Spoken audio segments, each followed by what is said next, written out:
Well, Ivan, we've talked many times about how important human behaviour is in politics.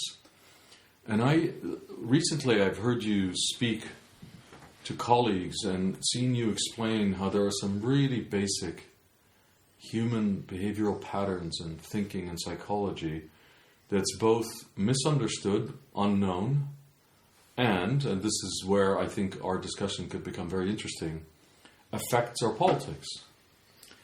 Yes. All human beings have innate, doesn't matter where we're born, what bed we're born in,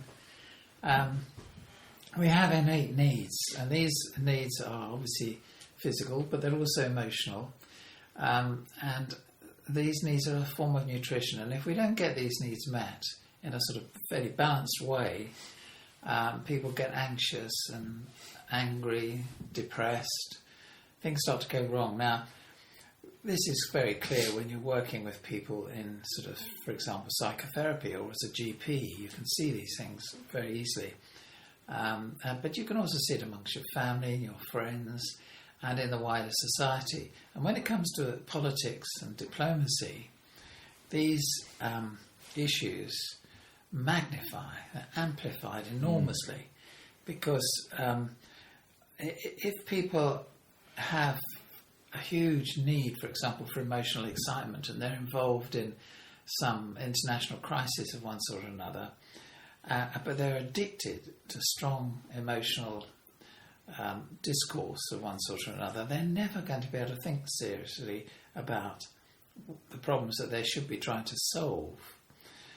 And that's because basically emotional arousal makes people stupid. It reduces the size of the context in which you can examine things. So you can't really make any progress. And it all comes back to this whole question of the innate needs of human beings and how there needs to be a mutual needs satisfaction policy put in place in politics and diplomacy. Well, my sense, Ivan, is that people actually think that politics is a high emotion and excitement and almost nothing else. And you're really talking about a completely different way to look at things. Yeah, it is. We need really a revolution in the way we think about how we interact with other cultures, geographical areas, different geographical areas, and about exploiting the planet and looking after the planet and all this sort of thing. We need to think on a more human and humane level about the other person's needs.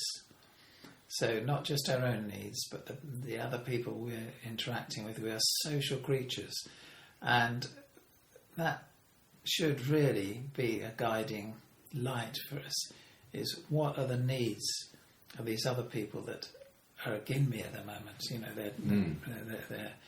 They're not working for me, they're working for something else, and it's causing friction between us. So we need to get to grips with that. That's definitely a new paradigm. And Ivan, I'd like to talk to you more about, in more specificity, about how it is that high emotional states don't let us see well, think better, etc. But before we go there, can you just maybe tell us, what are these basic innate needs? Can you mention some of them? Yeah, well, just to make them more concrete for people so they understand them in their own lives in a way. Yeah, I think obviously there's a need for security. If you just think of it, go right the way back to what a baby needs. It comes into the world, it needs to feel secure and safe because it can't look after itself. So there's a strong inbuilt need for security. And then as we grow and we develop a sense of self, we have a need to feel we have some sort of status. Status is hugely important. We also need privacy to reflect and to make choices, but from our own reflections on what's happening to us and around us. And then we have the need to exchange attention. We learn from other people, and we learn to become a human being by exchanging attention. Now, attention is a subject that's not really gone mainstream enough yet. The quality of attention and the where we direct our attention, every single moment of every day is quite a critical factor in how intelligent we become, how well adapted we become, how much use we make of this life that we all have. We have one crack at it. Because you can waste your attention energy so easily. So attention exchange is really critically important, and it's an innate need. If somebody's not getting their attention needs met, you see them very quickly go downhill and become attention seekers or become introverted and depressed because no one's taking any notice of them. You know, we need a certain amount of that. We don't need much, but we need a certain amount. So attention, the need to be connected to the wider community, which is obviously also connected to status, because we need people in the community to recognise us for something or other, you know, for some achievement or some characteristic that they like about us or whatever it is. We need a degree of status. And that has to be met in the wider community. We know that if people don't feel connected to some aspect of the wider community through the work they do, the charitable work they do, their friendships with neighbours and organisations and all the rest of it, they go downhill very quickly. So we do need a degree of connection to a wider community, again because we're social animals. I can automatically see political corollaries for all the ones you mentioned. Security. All nations have a need, and political groups have a need for a sense of security. Status is a huge issue in politics. Whether it's simply leaders seeking status or nations seeking status with each other, as well as wanting to feel like they're belonging to a community. So any nation that feels like a pariah is automatically going to behave in a way that's very different than the nation that belongs. Yeah. Attention seeking, as you said, is an especially it's not paid enough attention to, if I can use a pun, because nations also need attention. I can think of examples where North Koreans are seeking the attention of the United States, even by missile launches. I think it's a huge issue between Iran and the United States, is the question of attention.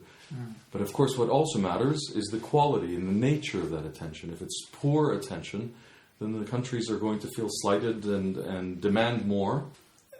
So if people aren't getting their needs met, because there's a drive in us to get our needs met, if the drive isn't being fulfilled and met in the wider world, the first thing that happens is you start to feel a little bit of anxiety. Now, this may be below awareness. You might not even be aware that your grumpiness is because a need's not being met, for example, or your sort of bad feelings and taking to your bed is because no one's talking to you or whatever it is. So you might not be aware of this in an obvious way, that a need isn't being met, but you actually can become aware by knowing about it, that your need, for example, for a bit of attention should send you off down to the pub to have a chat with somebody or to chat to a neighbour. Or you don't need that much attention, but you need a certain amount. And it's the same with security. You need to feel that when you lock your house up at night, when you go to bed, that no one's going to break in. You need a certain degree of status, but it doesn't mean to say you have to be top dog. You don't have to be Prime Minister or President of the world or anything like that. You just need people to give you the status in certain areas, like they might think you're a brilliant gardener, or you play the guitar well, or they admire the way you work. You know, you're conscientious and things like this. So that admiration is a form of status, and that's probably all you need in that regard. And when obstacles are put in the way to us getting those needs met and fulfilling those drives, again, we start to fall apart. Well, when we're seeing countries fall apart across the world. Yeah. It seems to me that right now, although it's happened before in the last 10, 15 years in the Arab world and elsewhere, right now Chile, Hong Kong, Lebanon, Iraq, they're all basically exploding with populist uprisings and people are upset. Definitely part of that is an economic problem, meaning lack of employment. But another issue is corruption. huge issue. Huge issue, and people are upset about the corruption. Maybe one last question, and that is about trauma. And there's no doubt that many societies, many cultures are traumatized. Oh, it's such a problem, isn't it? I mean, all over the world, there's people have had their basic feelings of security destroyed by violence. They can't get their need for security met because people are dropping bombs on them or killing them at random or beheading them or whatever. Those traumas make it very hard. And there's cultural trauma, you know. For example, the original peoples in Australia had their whole way of life, their whole meaning for what the landscape meant to them, which is almost like an extension of their brains, really, taken away from them. You know, in a handful of decades, what was theirs to wander around in freely, and they had the song lines and all the other things, the meaning that they put into the landscape was just stolen from them by ranchers putting up fences, miners digging mines and saying they can't go there anymore, but they've been going there for tens of thousands of years. The same applies to, for example, the indigenous peoples of America that would just had their way of life completely destroyed in 2 or 3 generations completely and taken from them. So they're suffering from a cultural trauma. Now, you could say the same about the Middle East, because there was a time when it was the centre of the civilized world. You know, the great areas for 1,000 years of the Islamic cultures were more profound, more humane, amazing centres of culture and learning that has just gone. Where's it gone? You know, it says how they must feel. And that's a kind of cultural trauma, because they were top dog and now they're no longer top dog. So all those kinds of traumas, but the traumas most people think about are what happens when troops come in and shoot your people on the streets, or people drop bombs or gas from the sky and set light to your children and destroy your homes. I mean, that is so traumatic that those people can't really function as normal human beings until, you can de-traumatise a lot of them. But it's a terrible problem, because if those traumatised people go into negotiations, suffering from trauma, doesn't matter, to try and bring a peace about, they can't think straight. The trauma keeps getting in the way. It's very strong emotions again. So how do you deal with trauma? How can one successfully... Well, in an individual case, you can do therapy, and good psychotherapy can do an awful lot for traumatised people. But can you scale it? No, you can't. It's 1-to-1, really. You can't. The interesting thing about cultural trauma is you can do things to change today's culture to bring back meaning into people's lives en masse. Like we heard that example, didn't we, of the very demoralised Aboriginal population. But some of the old ladies knew how, and the old paintings that they used to do in caves on rock walls and so on, they knew not only how to do them, but they also knew what they meant.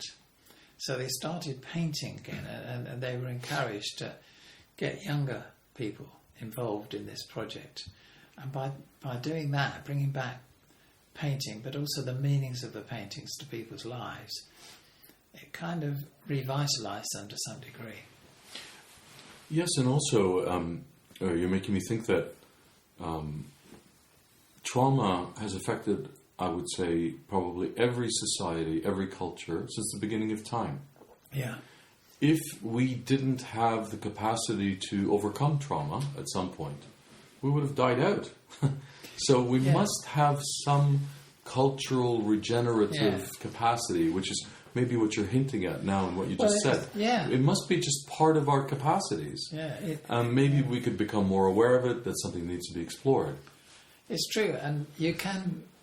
One thing, there are other ways of de-traumatising people. For storytelling will de-traumatise people. If you put the traumatic events in a story. So it's a metaphorical translation which takes you beyond the traumatic event somehow. It's like, happily ever after at the end of the story. That sort of thing. That can help people. But also the fact is, you could have a village being bombed, and not everybody would be traumatised by it. It would traumatise some people, but other people would just carry on. I think the same applies at the macro or collective level. Let's look at a case like Vietnam. It's a country that was traumatized heavily by the French and then by the Americans. And yet, unlike many other societies, it bounced back fairly quickly, fairly successfully.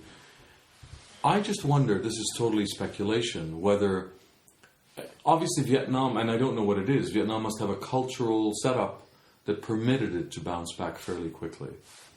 I wonder whether cultures that dwell on the past too much don't somehow reaffirm the trauma and therefore don't permit the escape from it, the ultimate escape from it. I don't know. Just a thought, really.